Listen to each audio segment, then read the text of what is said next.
दोस्तों, भारत का अगर कोई सबसे अनलकी बैट्समैन है तो उसका नाम है ईशान किशन। अमूमन ये माना जाता है कि अगर कोई बैट्समैन सेंचुरी मार दे तो 10 मैचों में जगह पक्की हो जाती है। लेकिन ईशान किशन शायद दुनिया के एकमात्र ऐसे बल्लेबाज हैं जो डबल सेंचुरी लगाने के बाद अगले ही मैच में बाहर कर दिए गए और उसके बाद अंदर बाहर कभी ओपनर खिलाया, कभी मिडिल ऑर्डर में खिलाया, मतलब फुटबॉल बना दिया ईशान किशन को। अब क्या चैंपियंस ट्रॉफी में ईशान किशन को खिलाया जाएगा? दोस्तों, मैंने ईशान किशन को आखिरकार क्यों सबसे अनलकी कहा? क्योंकि दुनिया का सबसे तेज दोहरा शतक लगाने के बाद अगर अगले ही मैच में उस खिलाड़ी को बाहर कर दिया जाए तो आखिरकार क्या कहा जाएगा? 126 गेंद में डबल सेंचुरी लगाई थी वनडे में ईशान किशन ने, जो दुनिया का सबसे तेज दोहरा शतक है। वैसे भी भारत के कुछ बल्लेबाजों ने दोहरे शतक लगाए हैं। रोहित शर्मा है, सचिन तेंदुलकर है, वीरेंद्र सहवाग हैं, इसके अलावा शुभमन गिल हैं और ईशान किशन हैं। और शुभमन गिल भी डबल सेंचुरी तब लगा पाए जब ईशान किशन को डबल सेंचुरी लगाने के बाद बाहर किया गया, उनकी जगह गिल को खिलाया गया। कुछ समय तक गिल का बल्ला ऐसा चला कि सारे सवाल खामोश कर दिए। ईशान किशन के साथ जो नाइंसाफी हुई उस सवाल को गिल के बल्ले ने जो है खामोश कर दिया, क्योंकि लगातार रन आ रहे थे तो कोई ज्यादा सवाल नहीं उठ पाए। लेकिन अब एक विकेटकीपर बल्लेबाज के तौर पर ओडीआई फॉर्मेट में आखिरकार किसकी जगह बनती है?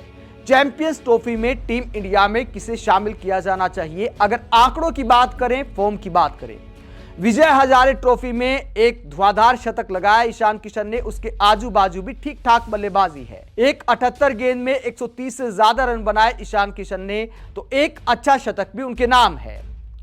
साथ ही ईशान किशन की टेक्निक की बात करें, टेम्परामेंट की बात करें, फॉर्म की बात करें तो ऋषभ पंत से बेहतर नजर आती है। इस बात में कोई दो राय नहीं कि ऋषभ पंत टेस्ट मैचों के बड़े खिलाड़ी हैं। उन्होंने टेस्ट मैचों में ऐसी चमत्कारिक पारियां खेली हैं जो भारत का कोई विकेटकीपर बल्लेबाज इतिहास में नहीं खेल पाया। लेकिन ओडीआई फॉर्मेट की बात करें, टी20 की बात करें तो व्हाइट बॉल से ऋषभ पंत एकदम से साधारण क्रिकेटर नजर आते हैं और ईशान किशन के आंकड़े उनसे कहीं बेहतर हैं। अगर दोनों खिलाड़ियों के आंकड़ों की बात करें तो आप वनडे इंटरनेशनल में दोनों के आंकड़े देख सकते हैं। ऋषभ पंत की बात करें, 31 मैच खेले हैं, 871 रन बनाए हैं, 33.5 का उनका एवरेज है, 550 है, एक शतक उनके नाम है, 106 का स्ट्राइक रेट है, 125 हाईएस्ट स्कोर है। तो ये कुल मिलाकर ये 6 आंकड़े हैं। सिर्फ एक आंकड़े में ऋषभ पंत थोड़ा सा आगे है ईशान किशन से, हालांकि बहुत ज्यादा आगे नहीं है। 106 का स्ट्राइक रेट ऋषभ पंत का है, 102 का स्ट्राइक रेट ईशान किशन का है। तो कुल मिलाकर ये जो 5 आंकड़े हैं उसमें एक आंकड़े में ऋषभ पंत हल्का सा आगे है ईशान किशन से। 106 की स्ट्राइक रेट ऋषभ पंत की है, 102 की स्ट्राइक रेट ईशान किशन की है। बाकी आंकड़ों की बात करें, 31 मैच में 871 रन ऋषभ पंत के हैं, तो उनसे कम मैचों में 27 मैच में 933 रन ईशान किशन के, यानी रन ज्यादा है, मैच कम है। एवरेज की बात करें, 33 का एवरेज ऋषभ पंत का है, 42 का एवरेज ईशान किशन का है, मतलब 9 का एवरेज ज्यादा है, जो कि अच्छा खासा माना जाता है। अगर 50 और शतक की बात करें, 550 लगाई है ऋषभ पंत ने, 750 लगाई है ईशान किशन ने, जबकि मैच कम खेले हैं। एक सेंचुरी दोनों के नाम है, लेकिन ईशान किशन का शतक बड़ा है, या यूं कह सकते हैं कि कहीं बड़ा है। हाईएस्ट स्कोर ईशान किशन का 210 रन है और ऋषभ पंत का हाईएस्ट स्कोर जो है 125 का है। ऋषभ पंत को लगातार कई बार मौके दिए गए हैं, ईशान किशन को फुटबॉल बना दिया गया। 210 रन बनाने के बाद उन्हें बाहर कर दिया गया था, उसके बाद मौके मिले लेकिन लगातार नहीं मिले। कभी अंदर, कभी बाहर, कभी मिडिल ऑर्डर में खिला दिया, कभी ओपन करा दिया। तो ऐसे में किसी भी बल्लेबाज के लिए आसान नहीं होता। जब आप लगातार टीम के साथ ट्रैवल करते रहते हैं लेकिन प्लेइंग 11 में आपको शामिल नहीं किया जाता, धुआंधार पारी खेलने के बावजूद भी, तो उसके बाद आप खिलाड़ी की मानसिक स्थिति का अंदाजा लगा सकते हैं। बीच में खबर यह भी आई कि ईशान किशन जबरदस्त डिप्रेशन में चले गए हैं, छुट्टी मांग रहे हैं।